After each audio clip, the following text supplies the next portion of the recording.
Hello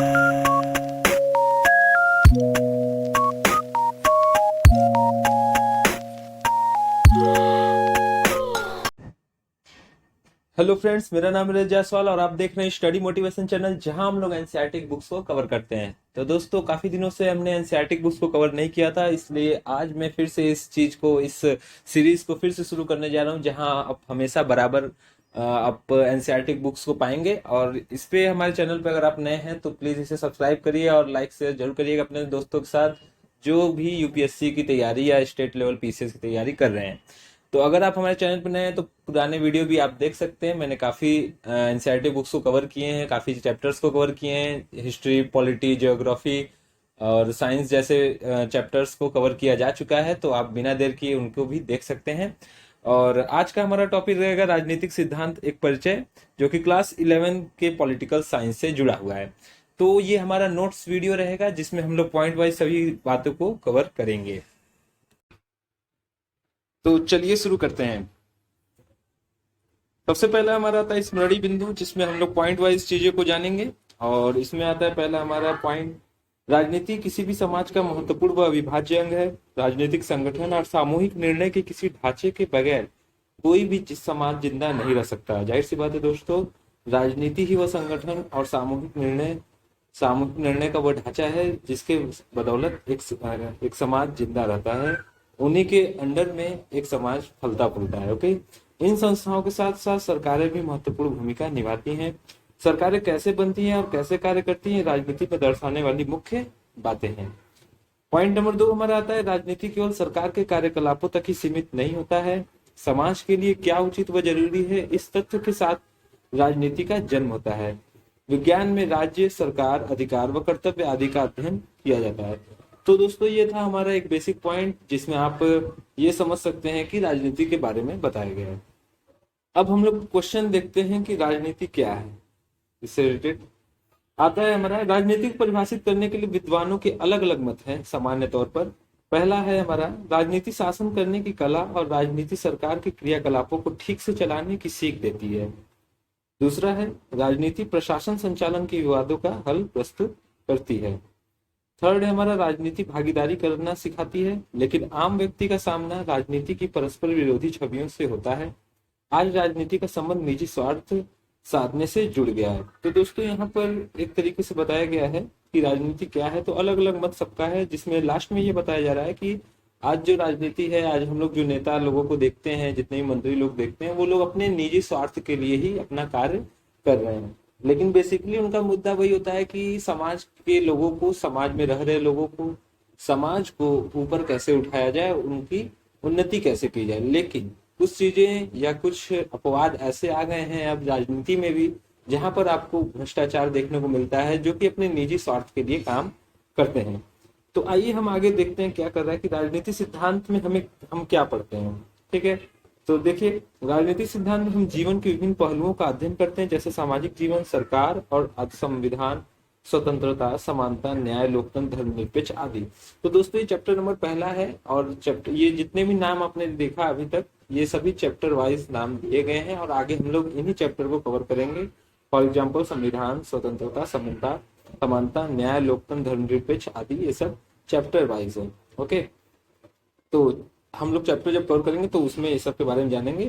फिलहाल हम लोग इस चैप्टर पे रहते हैं। आइए देखिए, राजनीतिक सिद्धांतों को व्यवहार में उतारना। राजनीतिक सिद्धांतों को व्यवहार में कैसे उतारें, ये देखते हैं। राजनीति का स्वरूप समय के साथ साथ बदलता रहता है, जाहिर सी बात है। राजनीतिक सिद्धांतों जैसे कि स्वतंत्रता और समानता को व्यवहार में उतारने का काम बहुत मुश्किल है। हमें अपने पूर्वाग्रहों का त्याग करके इन्हें अपनाना चाहिए। राजनीतिक सिद्धांत के अध्ययन के द्वारा हम राजनीतिक व्यवस्थाओं के बारे में अपने विचारों तथा भावनाओं का परीक्षण कर सकते हैं। हमें समझ सकते हैं कि सचेत नागरिक ही देश का विकास कर सकते हैं। राजनीतिक सिद्धांत कोई वस्तु नहीं है, यह मनुष्य से संबंधित है। उदाहरण के लिए, समानता का अर्थ सभी के लिए समान अवसर है, और फिर भी महिलाओं, वृद्धों या विकलांगों के लिए अलग व्यवस्था की गई है। अतः हम कह सकते हैं कि पूर्ण समानता संभव नहीं है, भेदभाव का तर्क संगत आधार जरूरी है। तो यहाँ पर दोस्तों बताने की कोशिश किया कि राजनीति के सिद्धांत को कैसे व्यवहार में लाया जाए। तो उसमें अलग अलग तरीका है उसको व्यवहार में लाने के लिए, जिसमें क्या होता है कि कुछ चीजें होती हैं जो समानता के रूप में देखी जाती हैं, लेकिन वो अगर समानता रहेंगी तो बाद में दिक्कत करेगा। फॉर एग्जाम्पल जैसे लास्ट में आपने देखा कि महिलाओं, वृद्धों या विकलांगों के लिए अलग व्यवस्था की गई है। हर जगह आप जहाँ भी जाएंगे वहां पे महिलाओं के लिए हर काम को सर्वप्रथम रखा जाता है, उनको प्रासंगिकता के रूप में देखा जाता है कि उनके काम को पहले किया जाए, उनको ज्यादा से ज्यादा आरक्षण दिया जाए, और उनको जो मतलब समाज से थोड़े उस लेवल पे बराबरी नहीं कर पाते हैं तो उनको ऐसा दिया जाता है। तो ये व्यवहार में उतारना ही ये क्या है, राजनीतिक सिद्धांत है। ओके, इन टाइप की चीजों को। तो आइए हम देखते हैं हमें हमें राजनीतिक सिद्धांत क्यों पढ़ना चाहिए। ये एक टॉपिक है, आप कमेंट बॉक्स में बताइएगा कि हमें इसे क्यों पढ़ना चाहिए, लेकिन फिलहाल हम लोग आगे बढ़ते हैं, देखते हैं क्यों पढ़ना चाहिए। तो देखिए, भविष्य में आने वाली समस्याओं के समय एक दृढ़ निर्णय लेने वाला नागरिक बनने के लिए, पहला। ओके, दूसरा, एक अधिकार संपन्न एवं जागरूक नागरिक बनने के लिए राजनीतिक चेतना जागृत करने के लिए, दूसरा। तीसरा है समाज से पूर्वाग्रह को समाप्त करने एवं एकता कायम करने के लिए। जाहिर सी बात है, समाज में पूर्वाग्रह जो पुरानी बातें चली आ रही हैं या अंधविश्वास चले आ रहे हैं, उनको खत्म करना, उन और नए नए परियोजनाओं को लागू करना और उनको उन्नति देना, ये सब क्या है, ये सब किसमें आप जानेंगे, समाज के अध्ययन करने में। ठीक है, फिर आता है चौथा, वाद विवाद, तर्क वितर्क, लाभ हानि का आकलन करने के बाद सही निर्णय लेने की कला सीखने के लिए हमें राजनीतिक सिद्धांत पढ़ना चाहिए। शासन व्यवस्था की जानकारी के लिए पढ़ना चाहिए, लोकतंत्र की उपयोगिता का ज्ञान के लिए पढ़ना चाहिए, अधिकार एवं कर्तव्यों को समझने के लिए पढ़ना चाहिए, और अंतर्राष्ट्रीय शांति व सहयोग को बढ़ावा देने के लिए हमें राजनीतिक सिद्धांत पढ़ना चाहिए। ओके, चलिए आगे हम लोग देखते हैं फिर क्या करा है। राजनीतिक सिद्धांत का मुख्य विषय राज्य व सरकार है। राज्य व सरकार यह स्वतंत्रता, समानता, न्याय व लोकतंत्र जैसी अवधारणाओं का अर्थ स्पष्ट करता है। राजनीतिक सिद्धांत का उद्देश्य नागरिकों को राजनीतिक प्रश्नों के बारे में तर्कसंगत ढंग से सोचने और सामाजिक राजनीतिक घटनाओं को सही तरीके से आंकने का प्रशिक्षण देता है। गणित के विपरीत, जहां त्रिभुज या वर्ग की निश्चित परिभाषा होती है, राजनीतिक सिद्धांत में हम समानता, आजादी या न्याय के अनेक परिभाषाओं से रूबरू होते हैं। ऐसा इसलिए है कि समानता, न्याय जैसे शब्दों का देखते हैं का सरोकार किसी वस्तु के बजाय अन्य मनुष्यों के साथ हमारे संबंध से होता है। राजनीतिक सिद्धांत हमें राजनीतिक चीजों के बारे में अपने विचार व व्यवहार से भावनाओं के परीक्षण के लिए प्रोत्साहित करता है। राजनीतिक विज्ञान व राजनीति दो अलग अलग धारणाएं हैं। राजनीति विज्ञान का जन्म राजनीति से पूर्व हुआ है, यह नैतिकता पर आधारित है, जबकि राजनीति अवसर व सुविधा पर आधारित है। तो ये दोस्तों आपको अध्ययन क्यों करना चाहिए, तो इसमें आपको बताया है कि राजनीति मुख्य रूप से राज्य व सरकार से जुड़ा हुआ है। इसके अंतर्गत स्वतंत्रता, समानता, न्याय व लोकतंत्र जैसी अवधारणाओं का अर्थ स्पष्ट किया जाता है कि क्या चीजें हैं ये। राजनीतिक सिद्धांत का उद्देश्य नागरिकों को राजनीतिक प्रश्नों के बारे में तर्क संगत ढंग से सोचने और सामाजिक राजनीतिक घटनाओं को सही तरीके से आंकने का परीक्षण देना है। जिस प्रकार आप देखते हैं गणित में त्रिभुज या वर्ग की एक स्पष्ट परिभाषा होती है, लेकिन उसी प्रकार राजनीतिक सिद्धांत में भी हम समानता, आजादी, न्याय, धर्मनिरपेक्ष, भेदभाव, ये सब चीजों के बारे में पढ़ते हैं और समझते हैं। ठीक है, तो ये था। फिर आता है हमारा राजनीतिक सिद्धांत। राजनीतिक सिद्धांत का मुख्य विषय राज्य व सरकार है। यह स्वतंत्रता, समानता, न्याय व लोकतंत्र जैसी अवधारणाओं का अर्थ स्पष्ट करता है। इसका उद्देश्य नागरिकों को राजनीतिक प्रश्नों के बारे में तर्क ढंग सोचने और सामाजिक राजनीतिक सही तरीके से आगे परीक्षण देता है। तो ये लग रहा है फिर से इसको कॉपी कर दिया गया है, अब मैं इसे आगे बढ़ा देता हूँ। ठीक है, फिर लास्ट में पॉइंट जो है ये थोड़ा अलग है। राजनीतिक सिद्धांत की आवश्यकता व महत्व। राजनीतिक सिद्धांत सभी जन समूहों के लिए आवश्यक है, क्योंकि राजनीतिक विचारों व संस्थाओं की बुनियादी जानकारी नागरिकों के लिए लाभदायक होती है। लोकतंत्र के सफल संचालन के लिए नागरिकों का जागरूक होना जरूरी है। राजनीतिक सिद्धांत के द्वारा राजनीतिक शिक्षा का प्रसार होता है। तो ये था दोस्तों हमारा नोट्स पहला। अब मैं चैप्टर नंबर 2 को आगे कवर करने जा रहा हूँ, आप हमारे वीडियो पे बने रहिए। ये था राजनीतिक सिद्धांत के बारे में कुछ थोड़ा सा परिचय, एक था कि राजनीतिक सिद्धांत एक्चुअली क्या होता है या राजनीतिक होता क्या है। तो हम लोगों ने जाना इसमें राजनीतिक क्या होता है। अब आगे के चैप्टर्स जो हैं वो इसी प्रकार जुड़े हुए हैं जो हम लोगों ने आगे इसमें पढ़ा था, जैसा कि यहाँ पर लिखा हुआ है, ये सामाजिक जीवन, सरकार और संविधान, स्वतंत्रता, समानता, न्याय, लोकतंत्र आदि। ओके, तो दोस्तों अब हम चैप्टर नंबर 2 यानी स्वतंत्रता का नोट्स रीड करने जा रहे हैं। और आशा करता हूँ ये वीडियो आपको अच्छा लग रहा होगा, और अगर लग रहा है तो प्लीज़ इसे लाइक और सब्सक्राइब करें हमारे चैनल को, और अपने दोस्तों के साथ भी शेयर करें जो भी थोड़ा बहुत नॉलेज आपको मिले इससे। तो चलिए हम लोग चैप्टर नंबर 2 स्टार्ट करते हैं। इसका स्मृति बिंदु है पहला, स्वतंत्रता क्या है। कमेंट बॉक्स में जाइए और अभी टाइप करिए आपकी स्वतंत्रता आपके मायने में क्या हो सकता है, या उसका उदाहरण या इसकी परिभाषा क्या हो सकती है। तो प्लीज कमेंट बॉक्स में कमेंट करिए ताकि हम भी जाने कि आप इस लेवल पे कितनी अच्छी तैयारी कर रहे हैं, आपको इसके बारे में कितनी जानकारी है। तो आइए देखते हैं कि एनसीईआरटी क्या बता रहा है स्वतंत्रता के बारे में। तो इसमें बोल रहे हैं सामान्यतः स्वतंत्रता को प्रतिबंधों तथा सीमाओं के अभाव के रूप में माना जाता है। इसे मानव के जो चाहे सो करे के अधिकार का पर्यायवाची समझा जाता है।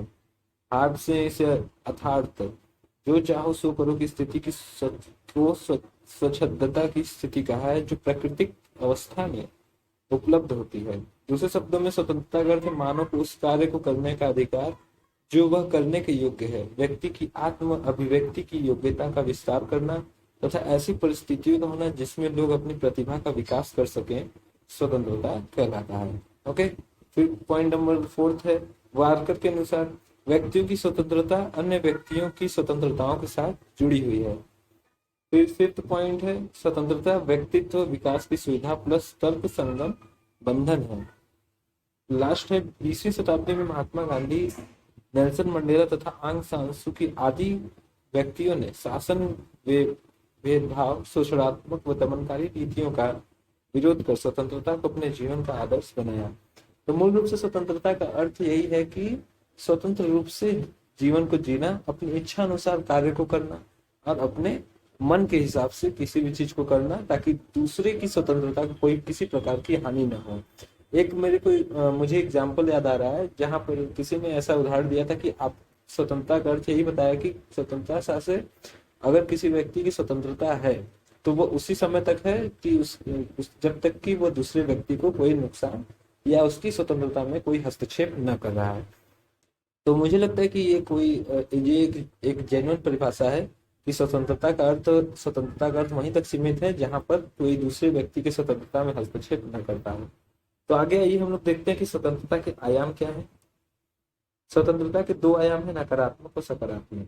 नकारात्मक स्वतंत्रता क्या होता है।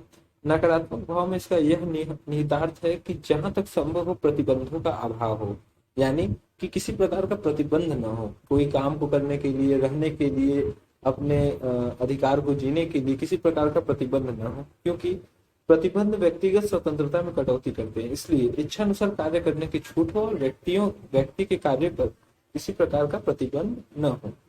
पॉइंट नंबर 2 आता है, समर्थक है John Stuart Mill, FA. Hayek आदि। और ये पॉइंट नहीं है, इस नकारात्मक स्वतंत्रता की परिभाषाओं को समर्थक ये जॉन स्टुअर्ट मिल और एफ.ए. हायक को दिया गया है, या इसके समर्थक रहे हैं ये। पॉइंट नंबर 2 हमारा आता है सकारात्मक स्वतंत्रता, नियमों व कानूनों के अंतर्गत ऐसी व्यवस्था जिससे मनुष्य अपना विकास कर सके। ओके, और दूसरा नंबर है, यदि राज्य सार्वजनिक कल्याण का लक्ष्य प्राप्त करना चाहता है तो प्रतिबंध अनिवार्य है। मानव समाज में रहता है, उसके कार्य अन्य लोगों की स्वतंत्रता को प्रभावित करते हैं, इसलिए इसका जीवन बंधनों द्वारा विनियमित होना चाहिए। युक्त बंधनों की उपस्थिति, और इसके समर्थक हैं टी.एच. ग्रीन व प्रोफेसर इशायाह परवीन। ठीक है, तो नकारात्मक में यह था कि आपको किसी प्रकार का प्रतिबंध न हो, और जाहिर सी बात है इसमें नकारात्मक इसलिए बोला गया क्योंकि अगर आपके पास कोई प्रतिबंध नहीं रहेगा, स्वतंत्रता के मामले में किसी प्रकार की प्रतिबंध नहीं रहेगा और आपको हर चीज की भी छूट मिलेगी, तो आप जाहिर सी बात है कुछ ऐसे काम भी करेंगे जो भविष्य में खतरनाक या नेगेटिविटी फैला सकती है। और दूसरा जो सकारात्मक स्वतंत्रता की परिभाषा है वो यह बताना चाह रहा है कि किसी भी कानून के दायरे में रहते हुए किसी भी कार्य को करना, वो क्या है, सकारात्मक स्वतंत्रता कहलाएगा। जिसके नियम कानून बने हो, एक लिमिट तय कर दी गई हो कि हाँ इस लिमिट के बाहर आपको कोई कार्य नहीं करना है। ओके, तो ये था हमारा स्वतंत्रता का परिभाषा। प्रतिबंधों के स्रोत देख लेते हैं।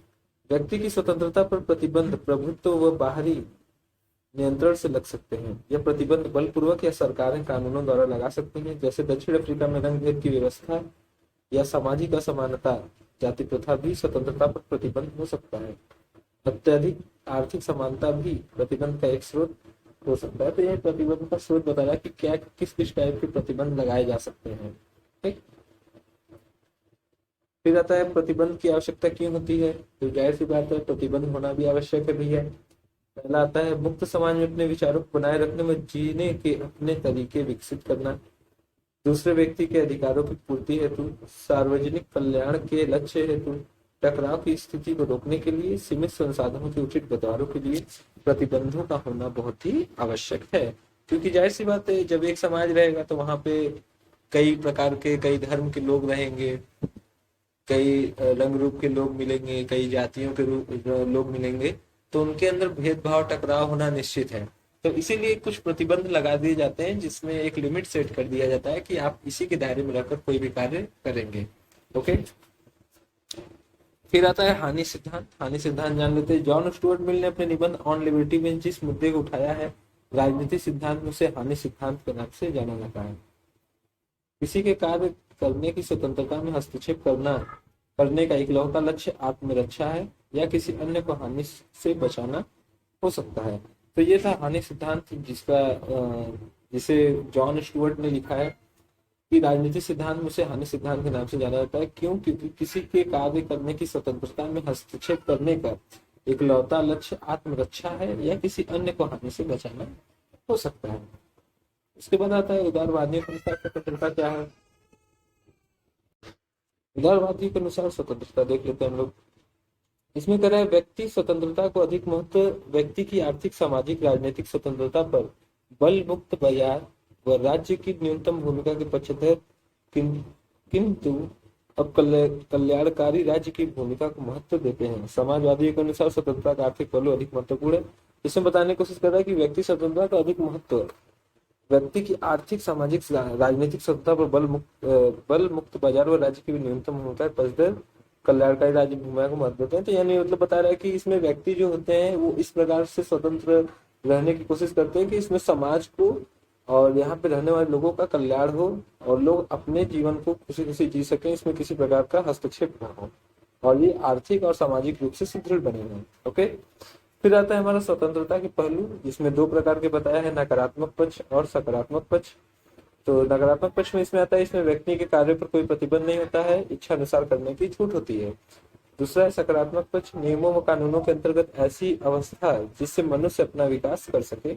तो ये दोनों मैंने ऊपर भी समझाया आपको कि नकारात्मक क्यों है और सकारात्मक क्यों है। उसके बाद आता है उत्तरदायित्व के अनुसार स्वतंत्रता।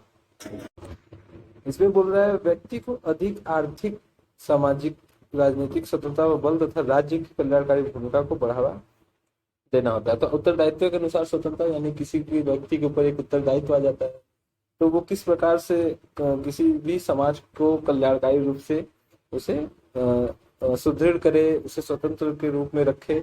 तो ये बता रहा है कि व्यक्ति को अधिक आर्थिक सामाजिक राजनीतिक स्वतंत्रता पर बल तथा राज्य की कल्याणकारी भूमिका को बढ़ावा देना क्या है, उत्तरदायित्व स्वतंत्रता है। अब समाजवादियों के अनुसार स्वतंत्रता देख लेते हैं, स्वतंत्रता के आर्थिक पक्ष को बढ़ाना। ओके। अब स्वतंत्रता के प्रकार में पहला आता है हमारा प्राकृतिक स्वतंत्रता। प्राकृतिक स्वतंत्रता, व्यक्तिगत स्वतंत्रता, व्यक्तिगत स्वतंत्रता, राजनीतिक स्वतंत्रता, आर्थिक स्वतंत्रता और राष्ट्रीय स्वतंत्रता। अब हम लोग धारणा देख लेते हैं इसके अनुसार क्या है। तो उदारवादी बनाम मार्क्सवादी धारणा। ऐतिहासिक रूप से उदारवाद ने मुक्त बाजार राज्य की न्यूनतम का पक्ष लिया, हालांकि अब वे कल्याणकारी राज्य की भूमिका को स्वीकार करते हैं और मानते हैं कि सामाजिक और आर्थिक असमानताओं को कम करने वाले उपायों की जरूरत है। दूसरा है सकारात्मक उदारवादी, हॉब्स, लॉक तथा लास्की समर्थन करते हैं कि कानून व्यक्तियों की स्वतंत्रता की रक्षा करता है, सार्वजनिक हित में व्यक्तियों को सर्वोत्तम विकास के अवसर उपलब्ध कराने के लिए उचित प्रतिबंधों का समर्थन करता है। फिर आता है हमारा उदारवादी, व्यक्तिगत स्वतंत्रता को समानता जैसे मूल्यों से अधिक वरीयता देते हैं। वे आमतौर पर राजनीतिक सत्ता का भी संदेह की नजर से देखते हैं। वहीं मार्क्सवादी में क्या है, मार्क्सवादी समाजवादी सामाजिक जीवन के ढांचे में उपलब्ध आर्थिक स्वतंत्रता को महत्व देते हैं। स्वतंत्रता की मार्क्सवादी धारणा सभी लोगों के लिए इसके लिए समान हितों की कामना करती है। वर्गों के बोझ से दबे बुजुर्गा समाज में इसके निहितार्थ भिन्न वर्गों के लिए भिन्न होते हैं। इसलिए जब तक पूंजीवादी व्यवस्था के याप्रमाजवादी व्यवस्था नहीं आ जाती तब तक वास्तविक स्वतंत्रता संभव नहीं है। तो ये एक तरीके से मार्क्सवाद को बताया गया है, जहाँ पे मार्क्स क्या कहते थे कि जब तक पूंजीवादी लोगों को खत्म नहीं कर दिया जाए तब तक समानता नहीं आएगी, क्योंकि उनका मानना था कि जितने भी श्रमिक वर्ग, कर्मचारी, जितने भी लोग हैं वो काम कर रहे हैं, उन लोग जब तक उठेंगे नहीं, उन लोग जब एकजुट होकर मतलब आवाज नहीं उठाएंगे, तब तक समाज स्वतंत्रता नहीं आएगा। तो एक तरीके से बेसिकली ये कह सकते हैं, जैसे आप पढ़े होंगे समाजशास्त्र में कि जिसमें 3 प्रकार के अर्थव्यवस्था होती है, पूंजीवादी, समाजवादी और उदारवादी। ठीक है, साम्यवाद, पूंजीवाद और मार्क्सवाद, ऐसे करके था 3 ठो। तो मार्क्सवाद में बताया गया था कि किस प्रकार जो सत्ता रहती है वो श्रमिकों के अंडर में आना चाहिए, और श्रमिक मिलकर अगर एक तरीके से जोर या प्रदर्शन करते हैं तो पूंजीवादी लोगों को अपने अंडर में रख सकते हैं। तो ये बताने की कोशिश किया है कि उस मार्क्सवाद के हिसाब से स्वतंत्रता का क्या अर्थ निकलना चाहिए।